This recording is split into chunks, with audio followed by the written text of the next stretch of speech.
morning in late October when our school organized a trip to a remote forested area for a weekend camp. The air was crisp with the scent of pine trees, and the sky was dotted with clouds that made everything feel a little more mysterious than usual. My friends and I were excited, as we hadn't been on a trip like this before. It was supposed to be a fun, adventure-filled weekend with hiking, campfires, and storytelling. But none of us knew that this trip would soon turn into a nightmare. Our group, consisting of about 20 students and a few teachers, boarded the buses and left the city behind. The journey took a few hours, and as we got deeper into the forest, the roads grew narrower and the trees thicker. The whole place felt isolated, as though it had been untouched by modern life. When we finally arrived, the sun was beginning to set, casting long, eerie shadows across the ground. The camp was set up in a clearing, with a large old lodge at its center. The lodge looked like it had been there for decades, perhaps even longer. The wooden walls were weathered and chipped, and the roof was covered in moss. It had a rustic charm, but I couldn't shake the feeling that there was something unsettling about it. Our teachers were too busy organizing things to notice, but I saw my friend Alex glance at me, his expression the same as mine, a mix of excitement and unease.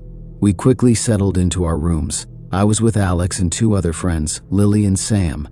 As we unpacked, the wind outside started to pick up, making the trees sway and creak. The whole atmosphere became even more tense, and I remember thinking that maybe the weather was trying to warn us. But of course, I brushed off the feeling. After all, it was just a school trip, right? Dinner was served in the lodge's dining hall, and we sat around long wooden tables, chatting and laughing. The food was simple but comforting, spaghetti and meatballs, with some bread and salad on the side. We were in high spirits, eager to start the night's activities. After dinner, we gathered around a bonfire outside, where our teacher, Mr. Harrison, began to tell spooky stories. The flames flickered in the darkness, casting dancing shadows around the circle of students. Mr. Harrison spoke of the forest's history, of old legends about creatures that roamed the woods and mysterious disappearances that had never been solved. Some of us laughed nervously, while others seemed genuinely intrigued. But I noticed something strange. Every time Mr. Harrison mentioned the unseen or the unknown, the wind would howl louder, as though responding to his words. Around midnight, the stories came to an end, and we were sent to our rooms to rest. I was exhausted, but still couldn't shake the feeling that something was wrong. It wasn't the wind or the stories that bothered me. It was the way the trees seemed to whisper when the breeze passed through them. It felt as though they were watching us, waiting for something. I decided to shake off the thought and went to bed. But sleep didn't come easily. I tossed and turned, my mind racing with strange thoughts. At some point, I must have drifted off, because I woke up to a loud bang.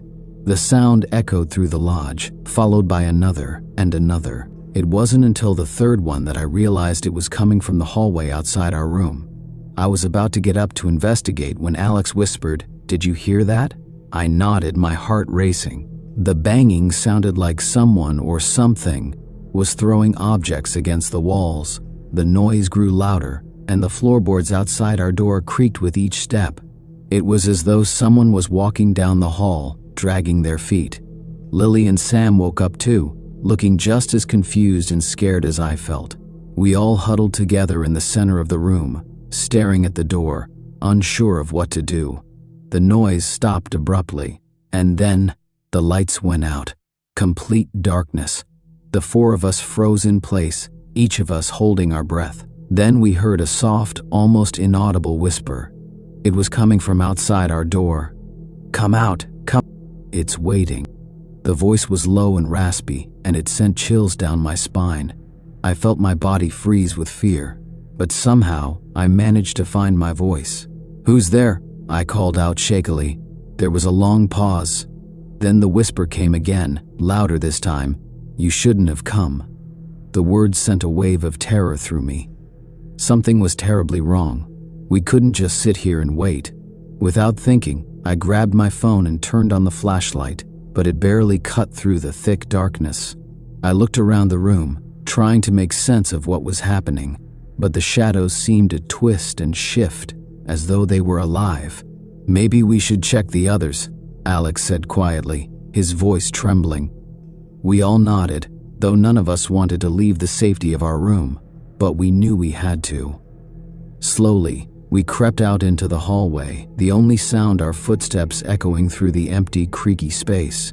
The air was heavy, and a strange coldness clung to everything. We checked the other rooms, knocking gently on the doors, but there was no answer. It was as if everyone had vanished, leaving us alone in the dark. When we reached the end of the hallway, we found something that made my heart stop.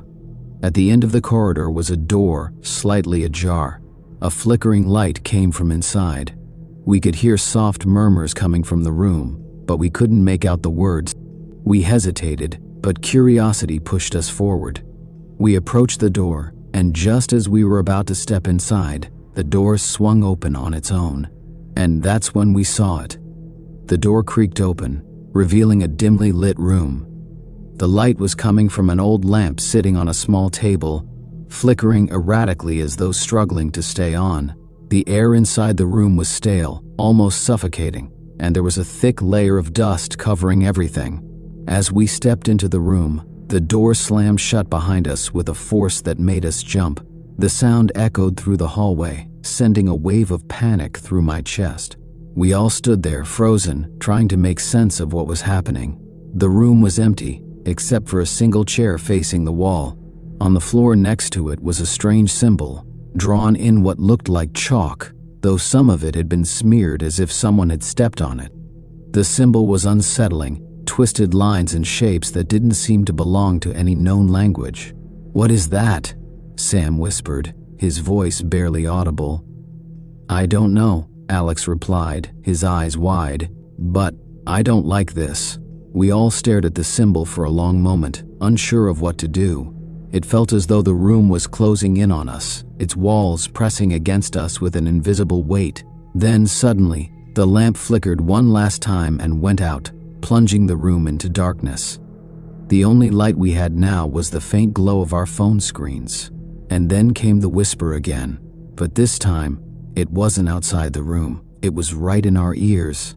"You should have stayed away." The voice was much clearer now, and it sounded like it was coming from all directions, surrounding us. My heart pounded in my chest, and I felt the blood drain from my face. "Who are you?" I managed to ask, my voice shaking. "What do you want?"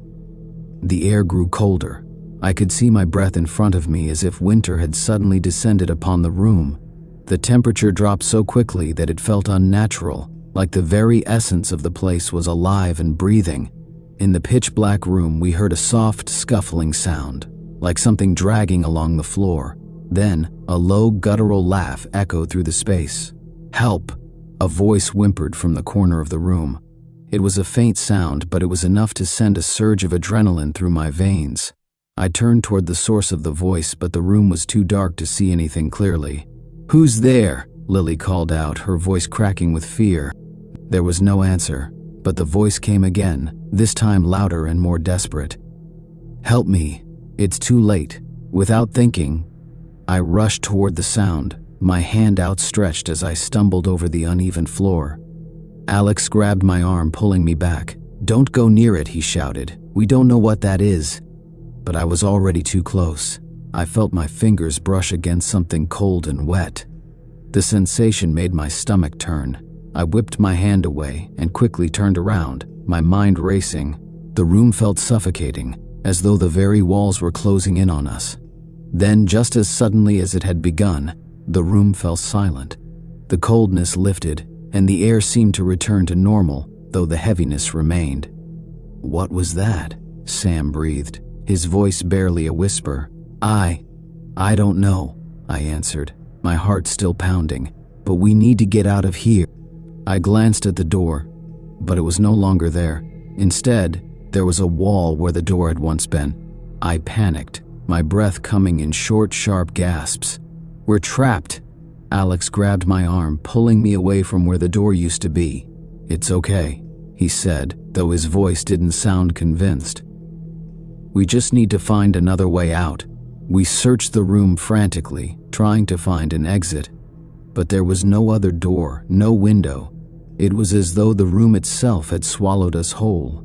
Suddenly, the light flickered back on, but the brightness wasn't comforting. It was harsh and blinding, and it revealed something that none of us could have imagined.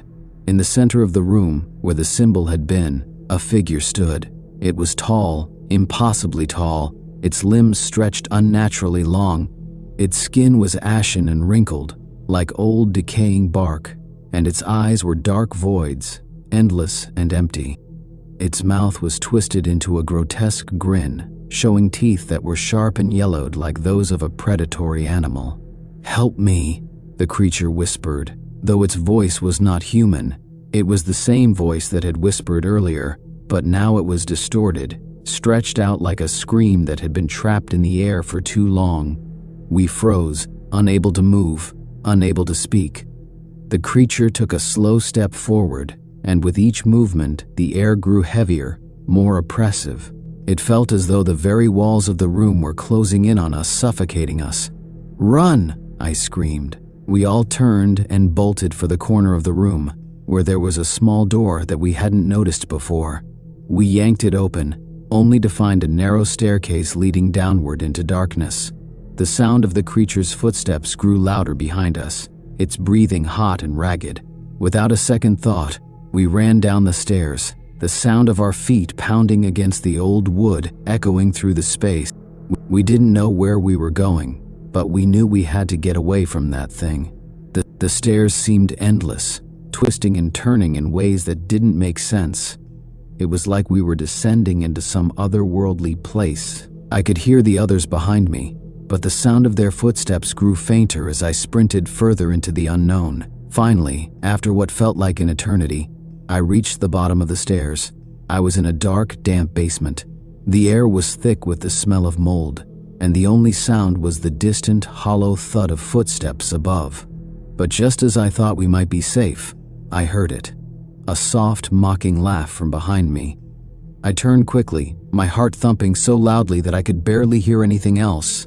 The basement was cold, its stone walls damp with age. My flashlight flickered, casting weak beams of light over the shadowy corners. The laugh was so close now, so eerily close, but there was nothing in front of me. I turned around, my breath shallow, and I saw a figure, much like the one we had seen upstairs, stood in the far corner of the basement. Its long limbs twisted unnaturally, and its hollow eyes locked onto me with an unsettling intensity. Its mouth stretched into that same grotesque grin, like it was savoring my fear. I backed away, but my legs felt weak, like they were made of rubber. My friends were still behind me, but I couldn't make myself turn to look at them. The air was too thick with dread, too heavy to breathe. And then, the figure spoke, not with words, but with a deep, resonant voice that seemed to come from all around me. "You shouldn't have come here," it said, its voice like the wind howling through trees. "This place is mine." I couldn't move, couldn't think. The figure stepped forward, the floorboards groaning under its weight. Every step it took made the air grow colder, more oppressive. Suddenly, I felt a sharp tug at my arm. "Alex!" He had grabbed me, pulling me toward the far side of the basement, away from the figure. He was breathing hard, his eyes wide with terror. "We have to go," he whispered frantically. "Now." We didn't hesitate. We ran, faster than I thought possible, down a narrow hallway that led into another room. But the creature wasn't far behind. We could hear its steps, slow and deliberate, following us like a predator on the hunt. The room we ran into was small and dimly lit, filled with old rotting furniture. In the corner was an old wooden chest. Without thinking, I ran toward it, hoping it might be our escape. I yanked it open, but there was nothing inside but dust and cobwebs. The creature's laugh echoed through the basement again, and I knew that it was just moments away from catching us. We were trapped. But then, something strange happened. A soft, almost imperceptible sound, a voice, whispered from the chest. "Take it." Without thinking, I reached into the chest, my fingers brushing against something cold and metallic. It was a small, intricately carved box. I pulled it out and held it tightly in my hand, feeling an almost magnetic pull toward it. The creature stopped its approach, and for a moment, everything fell silent. The air shifted, and the oppressive weight seemed to lift slightly. The figure tilted its head, eyeing the box. "You don't understand," it growled, its voice now full of anger. "You cannot stop it." But the moment it spoke, the ground beneath us trembled. The basement seemed to shift, the walls groaning as if they were alive. A low, rumbling sound filled the air, like the whole building was waking up. I didn't know what I was doing, but I couldn't stop myself. I held the box in front of me and whispered the words that seemed to come from somewhere deep within me, words I didn't understand but knew I had to say. The room shook violently, and the creature screamed, a sound that made my skin crawl. The walls cracked, and the floor split open, as if the building itself was being torn apart. With a final desperate cry, the creature lunged toward us, but the moment it touched the box, it disintegrated, fading into nothingness like a shadow at dawn. The rumbling ceased, and the silence that followed was deafening. We stood there, breathing heavily, unsure of what had just happened. The box in my hand was now empty, its carvings faded, as though it had never existed at all. We slowly made our way back to the stairs, the terrifying feeling in the air finally starting to lift. When we emerged from the basement, the lodge was quiet, its dark halls no longer haunted by the creature. We found the others in their rooms, looking just as confused and terrified as we were. They didn't remember hearing anything, seeing anything, or feeling the same way we had. It was as though the horror we had experienced had been erased from everyone else's memories. But we knew the truth. That night, we left the lodge as quickly as we could, the once beautiful forest now an oppressive blur of shadows behind us. We didn't speak much on the way home, the events still too fresh, too surreal to put into words. As the bus pulled away, I looked back at the darkened lodge, the towering trees surrounding it. I swear, just for a moment, I saw a shadow move in one of the windows. But when I blinked, it was gone, and we never spoke of it again. It was supposed to be the best school trip ever. We had been looking forward to it for weeks, an exciting field trip to an old mansion that was known for its rich history and mysterious reputation. The teachers had warned us to behave and pay attention, but everyone was more focused on the adventure ahead than anything academic. The mansion had a dark and eerie feel to it, with rumors circulating about strange things that had happened there in the past. But we were teenagers, and those kinds of stories always seemed like something out of a ghost movie, not something real. The bus ride was filled with chatter and laughter as we made our way to the mansion. I remember staring out the window, thinking about all the creepy things we had heard about this place. The closer we got, the more the tension seemed to rise. The mansion loomed ahead, tall and dark, with its windows appearing like empty eyes watching us approach. It felt like this one wasn't going happily. When we arrived, the mansion was even more imposing up close. The stone walls were weathered by time, and the yard around it looked overgrown and forgotten. Our guide, an older man with a stern face, ushered us inside, reminding us to stay close and not wander off. As soon as we entered the foyer, I could feel a strange chill in the air. It wasn't like the kind of cold you get from air conditioning. It was an old, deep kind of cold that seemed to settle into your bones. The mansion's interior was just as unsettling as its exterior. The floors creaked under our feet, and the smell of damp wood and old books filled the air. There were rooms we passed through, each one more mysterious than the last, filled with antique furniture and portraits of people I didn't recognize. I couldn't help but feel like we were intruding on something, like the house was alive and didn't want. As we made our way deeper into the mansion, we were led down into the basement.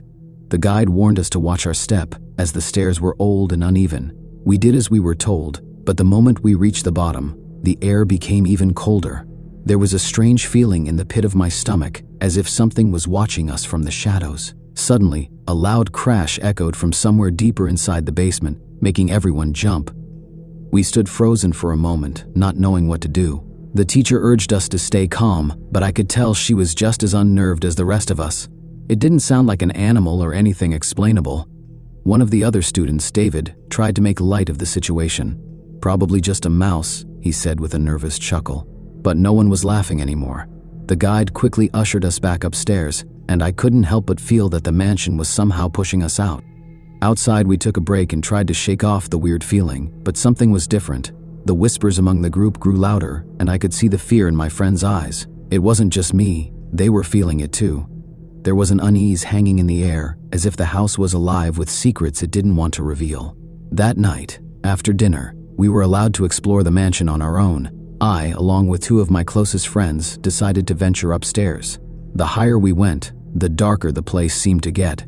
The lamps along the walls flickered, casting eerie shadows that seemed to follow us. The mansion seemed endless, and every step we took felt like we were crossing into a new world, a world that didn't quite belong to us. As we reached the top of the stairs, we heard footsteps behind us. I turned quickly, but no one was there. My friends and I exchanged uneasy glances. The footsteps continued, growing louder as if something or someone was following us. "Did you hear that?" one of my friends whispered. I nodded, but I couldn't bring myself to say anything. It was like we were being watched. We rounded a corner, and that's when we saw it. At the end of a long hallway, a door slowly creaked open on its own. My heart raced. There was no wind, no reason for it to be open. The door just moved, and with it came a heavy silence. We couldn't resist. We approached cautiously, our footsteps muffled on the old carpet. Inside the room was a darkened portrait of a woman. Her eyes seemed to follow us no matter where we moved. There was something unsettling about her face. It wasn't just the painting. It felt as if she were looking straight at us, aware of our presence. The longer I stared at it, the more uncomfortable I felt, and then I heard it, a soft whisper, too quiet for me to understand. Suddenly, my friend screamed. She had been standing in front of a large mirror that hung on the opposite wall. When I turned to look, her face was pale with fear.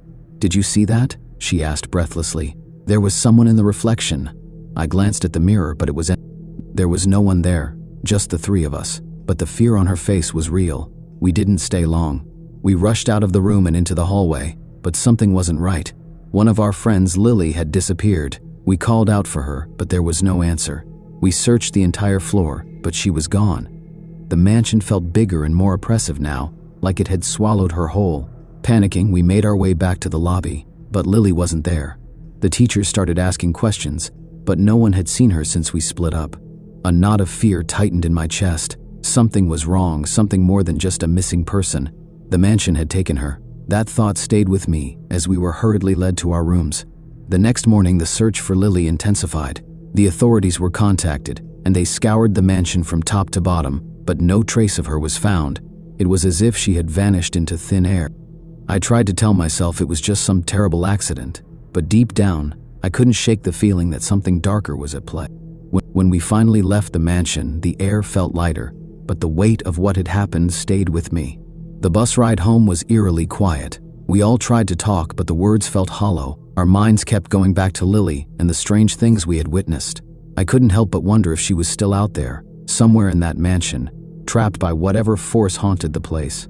Years have passed since that trip, but I still remember it like it was yesterday. Every time I pass an old house or mansion, I feel that chill down my spine, the same chill that swept through me when I first stepped into that mansion. I've never been able to forget that feeling. The house was alive with its own secrets, secrets that it never intended to share. And I know, deep down, that it is still watching, waiting for the next group of unsuspecting visitors to wander in. As the days passed after the trip, I couldn't shake the feeling that something was still off. Every time I closed my eyes, I could still see the mansion in my mind, the cold, dark corridors, the chilling whispers, and most of all, the unsettling feeling that something was watching me. I tried to go back to my normal life, but it was hard. It felt like a part of me had been left behind in that mansion, caught in some strange place between reality and something much darker. The news reports about Lily's disappearance continued for a while. The police interviewed everyone on the trip, retraced our steps, and even conducted more searches, but no one ever found her. It was like she had vanished without a trace. The mansion was sealed off, and no one ever spoke of it again. The teachers who had accompanied us acted as if they were relieved to be rid of the whole ordeal, but I could see the guilt and confusion in their eyes. They knew something was wrong too. The mansion had claimed one of us, and there was nothing anyone could do to stop. As for me, I couldn't forget the feeling that lingered long after we left that place. I kept having nightmares, dreams where I was back in the mansion, wandering through endless hallways, calling out Lily's name. I would always wake up in a cold sweat, heart racing, and I could never shake the feeling that I wasn't truly alone. Months passed, but one evening, something happened that I could never explain. It was late, and I was sitting at my desk, going through some old notebooks from school. I had almost forgotten about the trip until I came across a photo of all of us standing outside the mansion. We were smiling, posing in front of the old building, oblivious to what was about to unfold. I stared at the photo for a long time, my finger tracing over Lily's face in the picture. I missed her. She had been my friend, my confidant, and now she was gone. Just as I set the photo down, I noticed something strange in the reflection of the glass frame. At first, I thought it was just the light playing tricks, but when I looked again, my blood ran cold. In the corner of the photo, barely visible, there was a shadow, a figure standing in the background, too dark to make out clearly. I blinked, but it was still there. It was the same figure I had seen standing in the window of the mansion the night we left. The shadow seemed to be watching me. I ran my fingers over the photo again, trying to convince myself that it was just a trick of the light. But deep down, I knew it wasn't just my imagination. That figure was real. And it was still there, in the mansion, in the picture, waiting. I never spoke of the trip again to anyone, not even my family.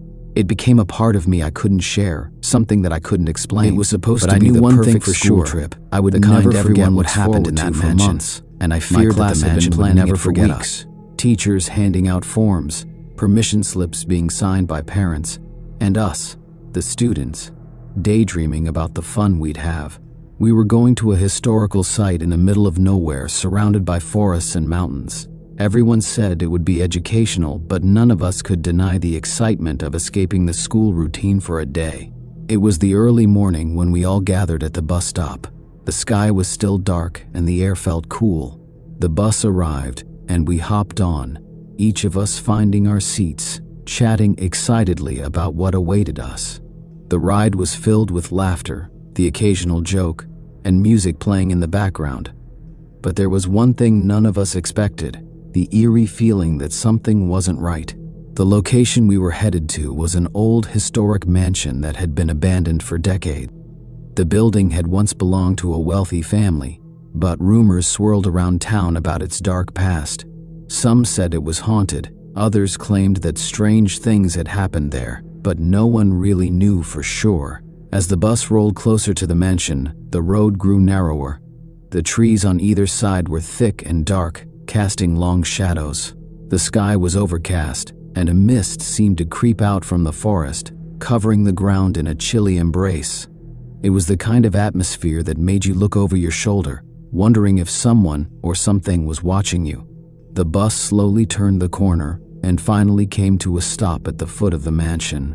It loomed before us, towering and grim.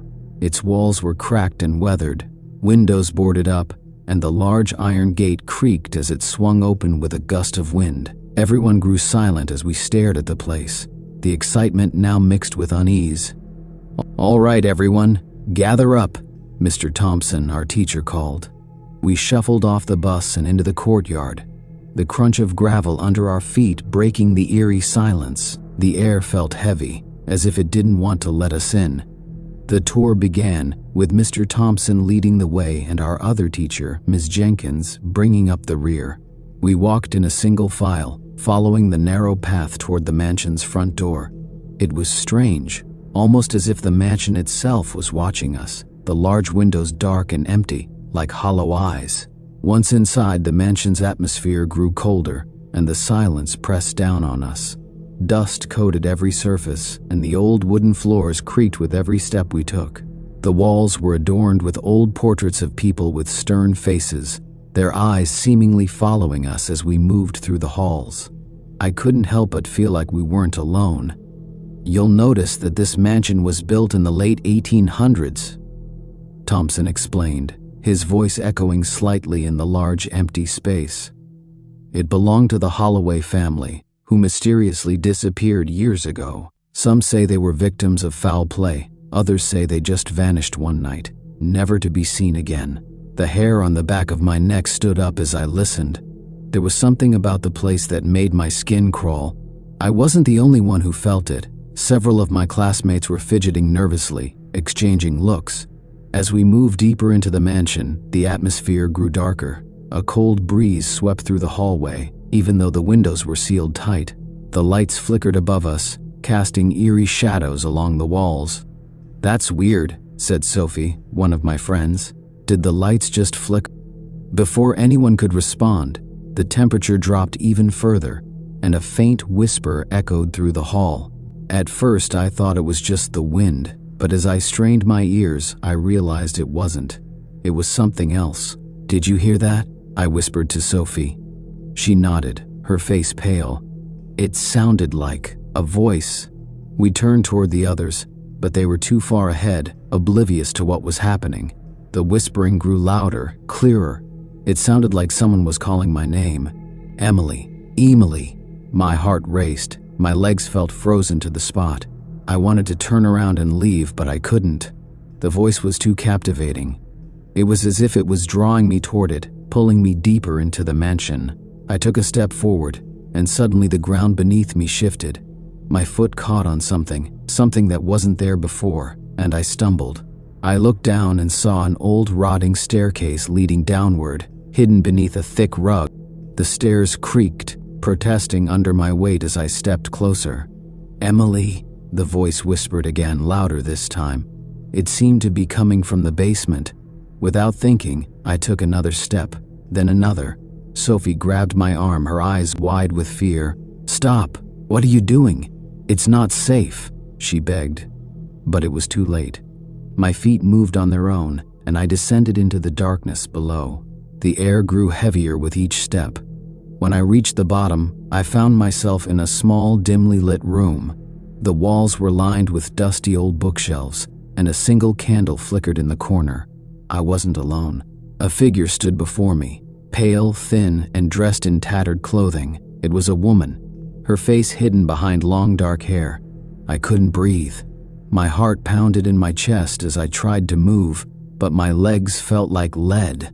Who are you?" I managed to whisper. The woman raised her head slowly, and when her eyes met mine, my blood ran cold. They were empty, no pupils, no whites, just hollow, black voids. "Help me," she whispered, her voice raspy. Before I could react, the ground beneath me trembled, and the candle flickered out. The room plunged into darkness. I screamed and turned to run, but I couldn't find the staircase. It was as if the mansion itself had changed, twisting and shifting, trapping me in its endless maze. Suddenly, I heard footsteps behind me. I spun around, but there was nothing there, just the eerie sound of footsteps echoing through the halls, growing louder. "Emily, where are you?" It was Sophie's voice, distant and frantic. I bolted toward the sound of her voice, but the mansion seemed to stretch on forever, hallways looping back into themselves. Panic set in. I could hear more whispers now, dozens of voices, all calling my name. "Emily, help us." I ran faster, my breath coming in ragged gasps. Finally, I found my way back to the main hallway, but when I reached the others, I was breathless, trembling. Sophie and the others were standing there, wide-eyed and terrified. "What happened? Where did you go?" Sophie asked, her face pale. I don't know," I whispered, my voice shaking. "I saw her, a woman, and she wanted help." Before anyone could respond, we heard a loud crash from upstairs, followed by a deep, echoing groan. The house was alive, and it didn't want us there. "We need to leave, now," Mr. Thompson ordered, his face a mask of. We ran, racing back to the bus. The mansion seemed to shift behind us, its doors slamming shut as if trying to trap us inside. We didn't look back. When we finally reached the bus and the doors closed behind us, I felt a brief moment of relief. But as the bus drove away, I couldn't shake the feeling that something was still with us, watching us, waiting for the next time we'd return. When we got back to school, the teachers tried to act as if nothing had happened, brushing it off as just a weird experience. But I knew the truth. The mansion had been more than just a historical site. It had been a place of something dark and evil, something that still lingered, waiting to claim whoever dared to enter. And I would never forget the hollow eyes of the woman in the basement, or the voices that called my name. urging me to stay.